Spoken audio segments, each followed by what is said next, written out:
Hello everyone, আমি Srija. Welcome to my channel and page.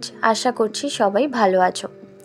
Howrah জেলার রামরাজাতলার শতাব্দী প্রাচীন রাম পুজোর কথা হয়তো অনেকেরই জানা, যেখানে অনেক দূর থেকে হাজারো মানুষ আসেন পুজো দিতে।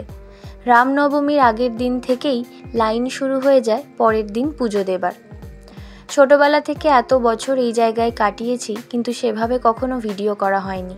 তাই আজকের ভিডিওতে জানাবো রামরাজাতলার রাম মন্দিরের কথা। শোনা যায় প্রায় 350 বছর আগে অযোধ্যা রাম চৌধুরী রামচন্দ্রের এই রূপের স্বপ্নাদেশ পেয়ে এই পুজো শুরু করেছিলেন। আগে এই অঞ্চলে খুব বড় করে সরস্বতী পুজো হতো, তাই রাম পুজো নিয়ে প্রথমে এলাকাবাসীর মধ্যে মতবিরোধ দেখা দেয়। পরে এই সিদ্ধান্তে আসা হয় যে সরস্বতী পুজোর দিন থেকেই রামচন্দ্রের এই মূর্তির খুঁটি পুজো শুরু হবে এবং রাম ঠাকুর ও সীতামায়ের মূর্তির উপরে সরস্বতী দেবী অবস্থান করবেন। প্রায় 23 ফুটের এই মূর্তিটির অন্যতম প্রধান বৈশিষ্ট্য হল ভগবান রামচন্দ্রের গায়ের সবুজ রং এবং তার মোটা গোঁফ। দেখে যেন মনে হয় কোনো এক রাজা বসে আছেন, তাই তো তাকে রাজা জ্ঞানেই পুজো করা হয়।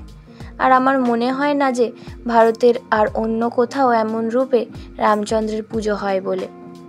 এখানে শুধুমাত্র রাম ঠাকুর ও সীতামাই নন, তাদের সাথে রয়েছেন মহাদেব, রামচন্দ্রের অনুজ লক্ষণ, বশিষ্ঠ মুনি সহ অন্যান্য দেবদেবীরা। আর রাম ঠাকুর যেখানে থাকবেন সেখানেই তাঁর ছায়াসঙ্গী রূপে উপস্থিত থাকবেন হনুমানজি।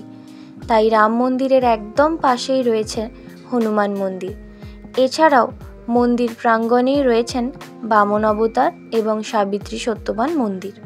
রামনবমীর দিন থেকে পুজো শুরু করে টানা 4 মাস নিত্য পুজো হয়, আর তারপর শ্রাবণ মাসের শেষ রবিবার শোভাযাত্রার মাধ্যমে প্রতিমা নিরঞ্জন করা হয়। আগে এই মন্দিরে শুধুমাত্র এই 4 মাসই রাম ঠাকুরের মাটির মূর্তি পুজো করা হতো, কিন্তু কয়েক বছর আগে মন্দিরেরই অন্য একটি দিকে রামচন্দ্র, সীতামা, মহাদেব এবং বিষ্ণুদেবের পাথরের মূর্তি স্থাপন করা হয়েছে। তাই এখন সারা বছরই নিত্য পুজো হয়। আর এই 4 মাসের মধ্যে এলে পুজো দেওয়ার পাশাপাশি রাম ঠাকুরের 2 রকমের মূর্তিই দেখতে পাওয়া যাবে। এখানে পুজো দিতে চাইলে সামনেই রয়েছে ডালার দোকান। ডালা প্রতি 20 টাকা করে পড়বে।